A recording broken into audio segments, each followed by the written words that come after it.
Welcome to story board. కేంద్రంలోని NDA సర్కారు 4వ అధికారమే లక్ష్యంగా పావులు కదుపుతోంది. త్రిశూల వ్యూహంతో పక్కా ప్రణాళికలు సిద్ధం చేస్తోంది.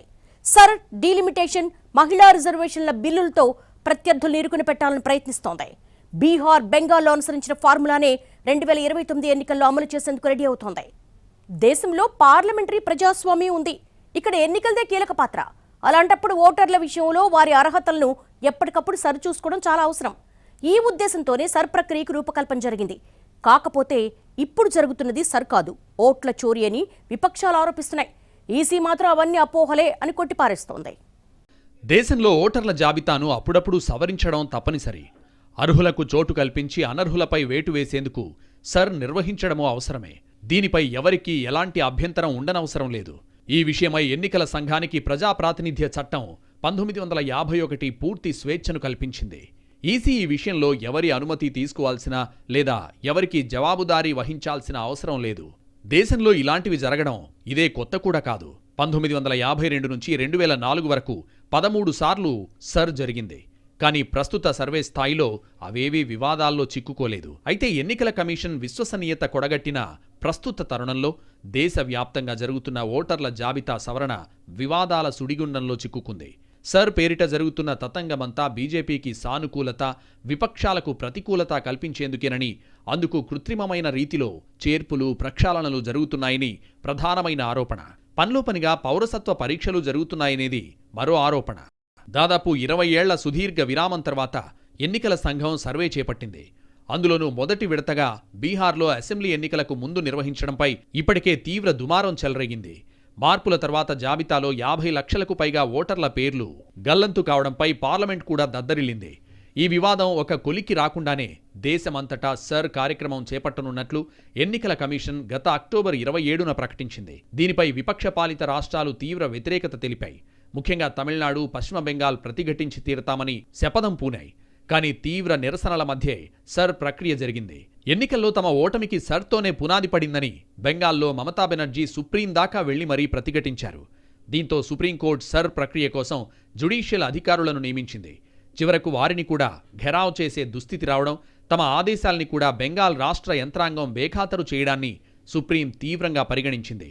కేంద్ర బలగాల రక్షణలో సర్ జరగాల్సిందేనని, సర్కు ఎక్కడైనా ఆటంకాలు ఎదురైతే చూస్తూ ఊరుకునేది లేదని సుప్రీంకోర్టు హెచ్చరించింది. సర్ నిబంధనల మేరకు జరగకపోతే ఆధారాలతో ఫిర్యాదు చేయొచ్చు, కానీ అసలు ప్రక్రియనే వద్దనడం పద్ధతి కాదని సర్వోన్నత న్యాయస్థానం పార్టీలకు తలంటింది. ఉత్తరప్రదేశ్ సర్లో ఏకంగా సుమారు 20% ఓటర్ల పేర్లు అంటే 2.89 కోట్ల ఓట్లు గల్లంతవడం కలకలం రేపింది. రాష్ట్రంలోని మొత్తం ఓట్ల సంఖ్య 15.44 కోట్ల నుంచి 12.55 కోట్లకు తగ్గిపోయింది. ఇక రాజధాని లక్నోలో 39.9 లక్షల ఓట్లుంటే అందులో 30% సర్వేలో ఎగిరిపోయి చివరకు 27.9 లక్షలే మిగిలాయి. అందులో కొందరు ఓటర్లు చనిపోయారని, మరికొందరు వేరే ప్రాంతాలకు వలసపోయారని, ఇంకొందరి పేర్లు 2 లేదా అంతకంటే ఎక్కువ చోట్ల ఉన్నాయని కమిషన్ వివరణిచ్చింది. ఏదేమైనప్పటికీ భారీ స్థాయిలో ఓట్ల తొలగింపుపై రాజకీయ విమర్శలు, ప్రతి విమర్శలు వెల్లువెత్తుతున్నాయి.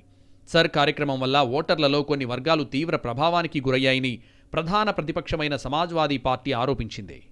సర్పై సర్వోన్నత న్యాయస్థానంలో తమిళనాడు న్యాయ పోరాటానికి దిగింది. ఎన్నికల సంఘం చేపట్టిన సవరణకు ఎలాంటి రాజ్యాంగబద్ధత, చట్టబద్ధత లేదని, పారదర్శకత, సమన్యాయం లోపించాయని ఆరోపించింది. బెంగాల్లో ఏకంగా నోబెల్ బహుమతి గ్రహీత అమర్త్య సేన్కు సర్ యంత్రాంగం విచారణ నోటీస్ పంపించడంపై వివాదం రేగింది. దేశ విభజన నుంచి బంగ్లా యుద్ధం దాకా అనేక చారిత్రక కారణాల వల్ల బెంగాల్లో పౌరసత్వ సమస్యలున్నాయి. సర్ పేరిట దొడ్డిదారిన సిటిజన్షిప్ రిజిస్టర్ను ప్రవేశపెడుతున్నారని టీఎంసీ మండిపడింది. ఈ వివాదాల వెనుక నిజానిజాల మాట అటుంచితే ప్రజలకు, పార్టీలకు సర్పై అంతులేనన్ని అనుమానాలున్నాయన్న మాట నిజం. పార్టీలు ఎప్పుడూ లేని విధంగా ఎన్నికల సంఘంపై కూడా నమ్మకం ఉంచడం లేదు. అయితే బెంగాల్ సర్ విషయంలో అభ్యంతరాలను లిఖితపూర్వకంగా తెలియజేయాలని అడిగితే ఏ పార్టీ నుంచి స్పందన రాలేదు. కనీసం తుది జాబితాపై అభ్యంతరాలు అడిగినా ఎవరూ ముందుకు రాలేదు. తగినంత సమయం ఇచ్చిన తర్వాత కూడా ఎలాంటి స్పందన లేకపోవడంతో సర్ను రాజకీయ వివాదంగా మార్చొద్దని సుప్రీంకోర్టు చెప్పాల్సొచ్చింది. ప్రస్తుతం తెలంగాణలో ఓటర్ల జాబితా సమగ్ర సవరణ సర్ ప్రక్రియను సజావుగా, పారదర్శకంగా, నిష్పక్షపాతంగా నిర్వహించాలని ఎన్నికల కమిషన్ను పీసీసీ కోరింది.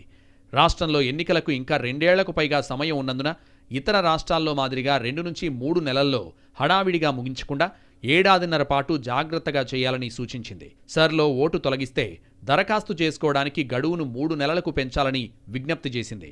ఇప్పటికే జనగణన ప్రక్రియ జరుగుతున్నందున దాంతోపాటే సర్ నిర్వహిస్తే సిబ్బందిపై ఒత్తిడి పెరుగుతుందనే ఆందోళన కూడా ఉంది. బూత్ లెవెల్ అధికారులు ప్రత్యక్షంగా 3 నుంచి 4 సార్లు ప్రతి ఇంటికి వెళ్లి ఓటు తనిఖీ చేయాలి. విదేశీయులు ఉన్నారనే నెపంతో ఓట్లు తొలగించే ప్రక్రియ సరికాదనే సూచనలొస్తున్నాయి. మరీ ముఖ్యంగా హైదరాబాద్లో ముస్లిం ఓటర్లు, ఏపీ ఓటర్ల పేర్ల తొలగింపుపై అనుమానాలు వ్యక్తం అవుతున్నాయి. ఇప్పటిదాకా సర్ జరిగిన రాష్ట్రాల్లో ఎదురైన అనుభవాల్ని బట్టి పాత బస్తీలో ముస్లిం ఓట్లను గంపగుత్తగా తొలగించి పౌరసత్వ నిరూపణ అడుగుతారేమోననే భయాలు లేకపోలేదు. అలాగే ఏపీ ఓటర్ల పేర్లు పెద్ద సంఖ్యలో తొలగిస్తే జీహెచ్ఎంసీలో చాలా నియోజకవర్గాల్లో ఫలితాలు తీవ్రంగా ప్రభావితం అవుతాయనే భయం అన్ని పార్టీల్లోనూ ఉంది. ఉదాహరణకు బెంగాల్లో సర్ కారణంగా టీఎంసీతో పాటు అనూహ్యంగా బీజేపీకి నష్టం తప్పలేదు. ఇక్కడ కూడా సర్ పూర్తయ్యాక ఏ పార్టీకి ఎంత నష్టం జరుగుతుందో తేలుతుందని పార్టీలు భావిస్తున్నాయి. ప్రస్తుతానికి అన్ని పార్టీలు సర్ విషయంలో ముందస్తు సన్నద్ధతను పూర్తి చేసినా చివరకు ఏమవుతుందోననే టెన్షన్ మాత్రం అందరికీ తప్పడం లేదు. సర్ ప్రక్రియలో ఏ ప్రాంతంలో ఎలాంటి నిబంధనలు తెరపైకొస్తాయి, ఓటర్ల విషయంలో ఈసీ ఎలాంటి నిర్ణయం తీసుకుంటుంది, పార్టీల అభ్యంతరాలకు ఏ మేరకు విలువ ఇస్తారు, ఇవన్నీ ప్రస్తుతానికి సమాధానం లేని ప్రశ్నలే. కానీ తెలుగు రాష్ట్రాల్లో కూడా బీజేపీకి అనుకూలంగా సర్ జరుగుతుందేమోనని ప్రతిపక్షాలు గట్టిగా అనుమానిస్తున్నాయి. తుది జాబితాలు వెల్లడయ్యాకే అసలు విషయం తెలుస్తుందని, అందాక ఓపిక పట్టాలని కాషాయ పార్టీ కౌంటర్ ఇస్తోంది. మరోవైపు తమను ఏం డాక్యుమెంట్లు అడుగుతారోనని కొందరు ఓటర్లు కూడా కంగారు పడుతున్నారు. ఓటర్ల జాబితాలో పారదర్శకత కోసం సర్ అవసరమే అనే వాదనతో అన్ని పార్టీలు ఏకీభవిస్తున్నాయి. కానీ సర్ ప్రక్రియకు ఎంచుకుంటున్న సమయం, సందర్భంపై మాత్రం భిన్నాభిప్రాయాలొస్తున్నాయి.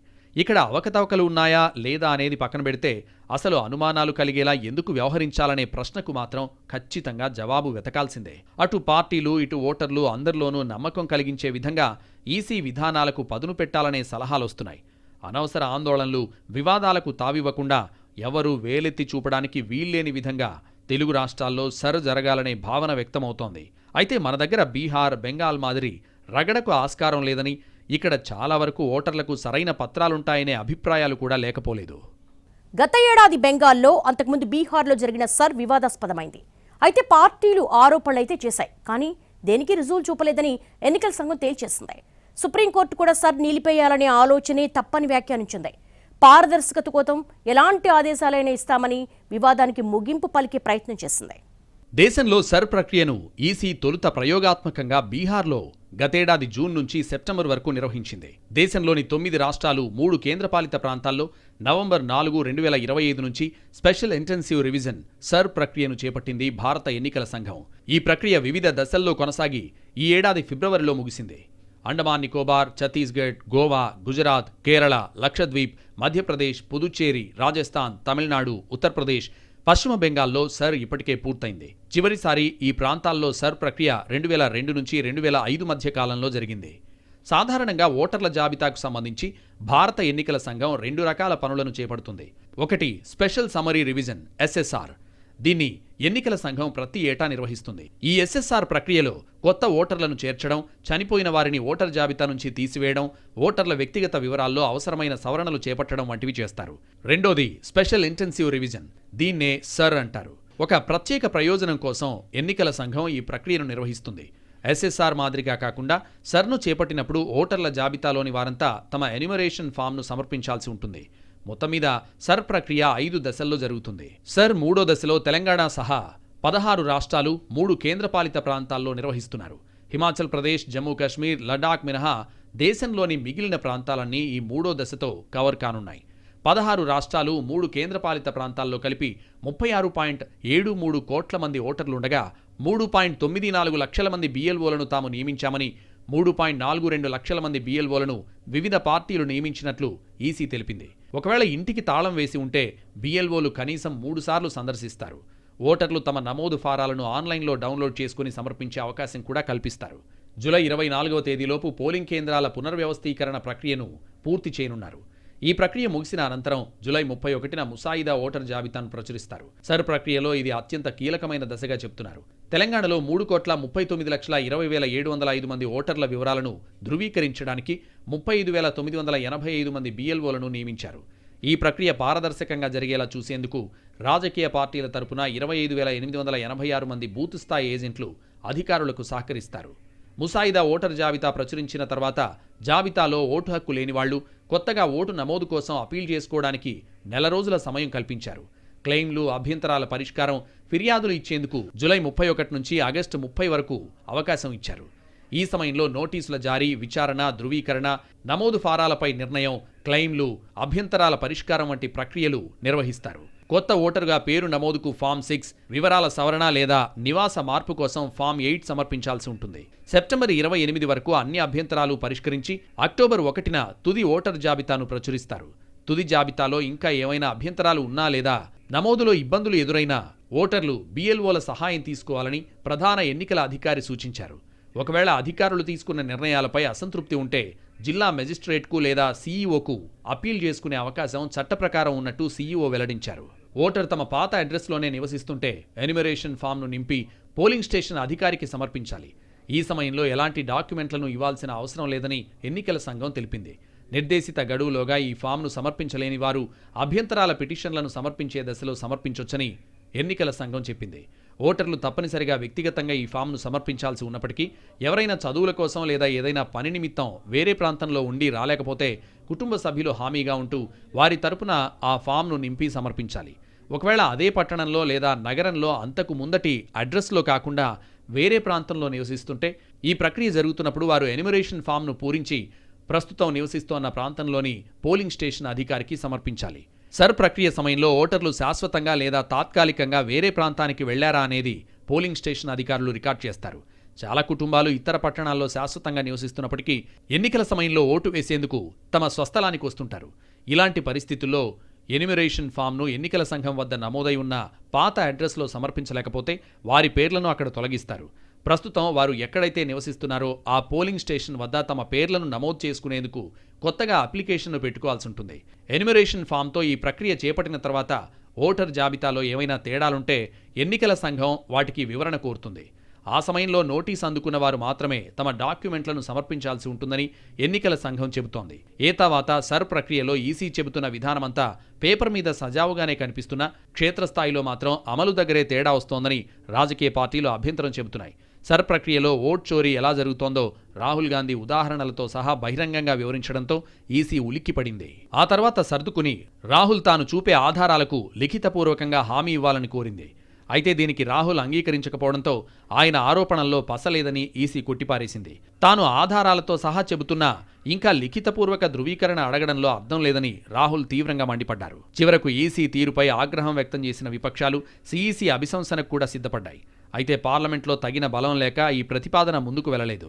అన్నింటికీ మించి ఓట్ చోరీ జరిగిందని ప్రతిపక్షాలు విస్తృతంగా ప్రచారం చేసిన రాష్ట్రాల్లోనూ వాటికి ప్రజా మద్దతు దొరకలేదని బీజేపీ బీహార్, బెంగాల్ ఫలితాల్ని నిదర్శనంగా చూపింది. సర్ విషయంలో అనుమానాలు, అపోహలన్నీ ప్రతిపక్షాలకే పరిమితం కానీ ప్రజలకు ఎలాంటి అభ్యంతరాలు లేవని ఫలితాలతోనే తేలిపోయిందని బీజేపీ అంటోంది.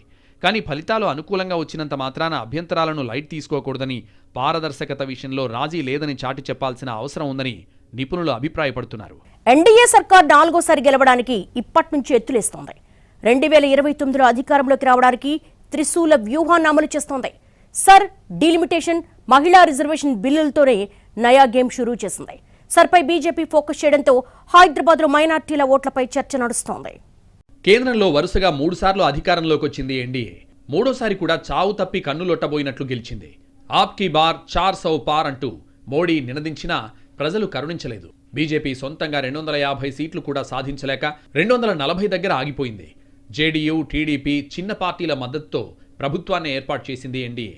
2029లో జరిగే సార్వత్రిక ఎన్నికల కోసం ఇప్పట్నుంచే బీజేపీ వ్యూహాలు అమలు చేస్తోంది. సాంకేతిక అంశాలను ప్రధానంగా నమ్ముకుంది. సర్, డీలిమిటేషన్, మహిళా రిజర్వేషన్ బిల్లు అందులో ప్రధానంగా సర్ పైనే ఫోకస్ చేసింది. వీటినే ఎన్నికల అస్త్రాలుగా మలుచుకుంటోంది. అయోధ్య, హిందుత్వ అంశాలు ఎంతమాత్రం పనిచేయవు. ఈ రెండింటి చాప్టర్ క్లోజ్ అయింది. అందుకే కొత్త అస్త్రాలతో 4వసారి అధికారంలోకి రావడానికి ఇప్పట్నుంచే ప్రణాళికలు సిద్ధం చేస్తోంది. ఎస్ఐఆర్ను ఎన్డీఏ సీరియస్గా తీసుకుంది. 4వసారి ఎన్నికల్లో ఎలాగైనా గెలవాలన్న కసితో పనిచేస్తోంది. సర్ను ముందు పెట్టుకుని గేమ్స్ ఆడుతోంది. ఇందులో బీజేపీ వ్యతిరేక ఓట్లను అడ్రస్ లేకుండా చేసేందుకు వ్యూహాత్మకంగా వ్యవహరిస్తోంది. బీజేపీ లేదంటే ఎన్డీఏ అనుకూల ఓట్లు మాత్రమే ఎస్ఐఆర్లో ఉంటాయి. వ్యతిరేక ఓట్లు గల్లంతవుతాయి. బీహార్, పశ్చిమ బెంగాల్ సర్ పాచికలు పారడంతో 2029 సార్వత్రిక ఎన్నికల్లోనూ దాన్నే ఫాలో అయిపోవాలని డిసైడ్ అయింది. సాధారణంగా ఎన్నికల ద్వారా ప్రజలే నాయకులను ఎన్నుకుంటారు. సర్ వచ్చాక సీన్ రివర్స్ అయిపోయింది. నాయకులే తమకు ఇష్టం వచ్చిన వారిని ఓటర్లుగా పెట్టుకుంటున్నారు. భారత ప్రజాస్వామ్యంలో ఇదొక వింతైన అనుభవం. ముస్లింలు, క్రిస్టియన్లు, కేంద్ర ప్రభుత్వ వ్యతిరేక ఓటర్లను ఎస్ఐఆర్ నుంచి తొలగిస్తే చాలు. అప్పుడు ఎన్డీఏ అనుకూల ఓటర్లు మాత్రమే సర్లో ఉంటారు. దీంతో బీజేపీ గెలుపును ఎవ్వరూ ఆపలేరు. ఎస్ఐఆర్ జరుగుతున్న వేళ హైదరాబాద్లో నివసిస్తున్న ఓటర్ల అంశంపై చర్చ జరుగుతోంది. 2 రాష్ట్రాల్లో 15 లక్షల మంది సీమాంధ్రులకు ఓటు హక్కు ఉంది. వీరి ఓట్లు ఏమవుతాయనేది తేలాల్సి ఉంది. ఈసీ సాధారణ నిబంధనల ప్రకారమే ఓ ఓటర్కు ఒక్కచోటే ఓటు హక్కు ఉండాల్సి ఉంది. ఆ లెక్కన వీరి ఓట్లన్నీ తొలగిస్తారా, లేదంటే మరేదైనా ప్రత్యామ్నాయం ఉంటుందా అనే విషయంపై రాజకీయ పార్టీలు కూడా కసరత్తు చేస్తున్నాయి. ఇప్పటికే తెలంగాణలో ఉదయం ఓటేసి, ఏపీలో మధ్యాహ్నం ఓటేసే ఓటర్ల గురించి కొన్ని పార్టీలు అభ్యంతరం చెబుతూనే ఉన్నాయి. 2018, 2023 అసెంబ్లీ ఎన్నికల్లో తెలంగాణలో ఓటేసి 2019, 2024 సార్వత్రిక ఎన్నికలకు ఏపీ వెళ్లి ఓటేసిన వారు లేకపోలేదు. ఇప్పుడు ఈ ఓటర్ల భవితవ్యం ఏమవుతుంది, ఎలాంటి పరిణామాలుంటాయి, ఏం జరిగితే ఏ పార్టీపై ఎలాంటి ప్రభావం పడుతుంది అనే అంశాలపై రాజకీయ వర్గాల్లో విస్తృతంగా చర్చ జరుగుతోంది.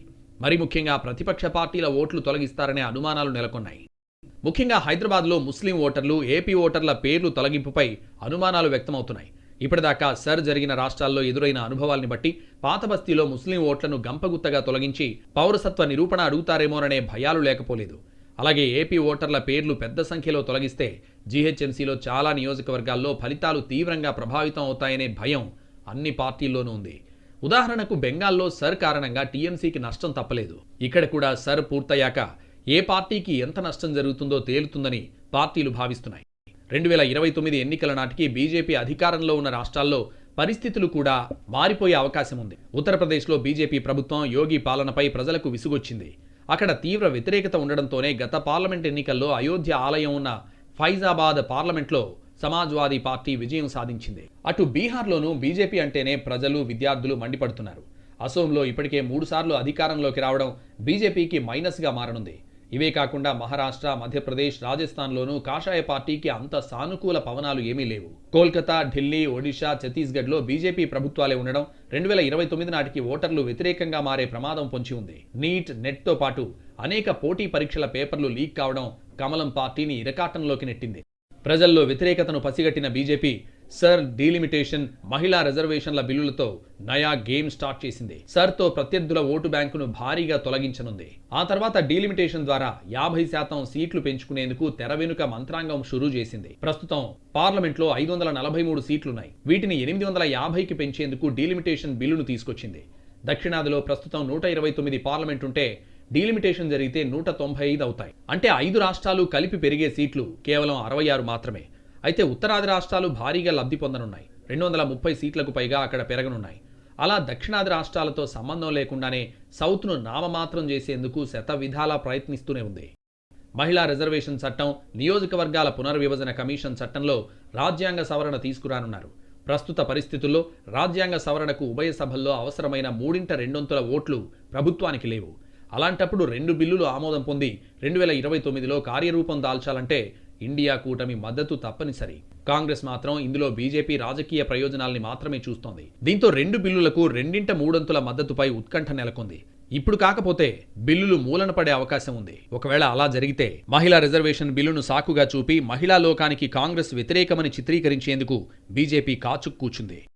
మహిళా కోటా విషయానికొస్తే 2023లో ఆమోదించిన మహిళా రిజర్వేషన్ చట్టం ప్రకారం పునర్విభజన తర్వాతే 33% కోటా అమల్లోకి రావాలి. ఎస్సీ, ఎస్టీ రిజర్వ్డ్ స్థానాల్లో కూడా 1/3 కోటాను మహిళలకు కేటాయించనున్నారు. దీంతో అదే దామాషాలో ఆయా వర్గాల మహిళలకు లబ్ధి చేకూరుతున్నట్టే. 2023లో ఆమోదం పొందిన మహిళా రిజర్వేషన్ బిల్లుతో లోక్సభ, రాష్ట్ర అసెంబ్లీల్లో మహిళలకు 33% రిజర్వేషన్లు లభిస్తుంది. నియోజకవర్గాల పునర్విభజన కాకపోవడంతో ఈ చట్టం అమల్లోకి రాలేదు. నియోజకవర్గాల పునర్విభజనకు ముందుగానే ఈ చట్టాన్ని అమలు చేయాలంటే మరో రాజ్యాంగ సవరణ తప్పనిసరి. చట్టం ఏర్పడిన తర్వాత వచ్చే మొదటి జనాభా లెక్కల సేకరణ అనంతరం చేపట్టే నియోజకవర్గాల పునర్విభజన తర్వాతే మహిళలకు రిజర్వేషన్ను అమలు చేయాలని చట్టం చెబుతోంది. నియోజకవర్గాల పునర్విభజనకు అతీతంగా ఇది అమలు చేయాలంటే ఈ చట్టంలోని సెక్షన్ 5ని ప్రభుత్వం సవరించాల్సి ఉంటుంది. 2029 ఎన్నికల్లో గెలవాలంటే సర్, డీలిమిటేషన్, మహిళా రిజర్వేషన్ బిల్లులే కీలకమని డిసైడ్ అయింది కేంద్రం. వీటిని అడ్డు పెట్టుకుని వచ్చే ఎన్నికల్లో లబ్ధి పొందాలని బీజేపీ ఎత్తులు వేస్తోంది. ఇటు సర్తో ప్రత్యర్థుల ఓట్లు తొలగించడం, పార్లమెంట్ సీట్లు పెంచడం ద్వారా నార్త్ రాష్ట్రాలను పటిష్టం చేయడం, మహిళా రిజర్వేషన్ బిల్లుతో వారి మద్దతు పొందేందుకు ఎన్డీఏ సర్కార్ గేమ్ ఆడుతోంది.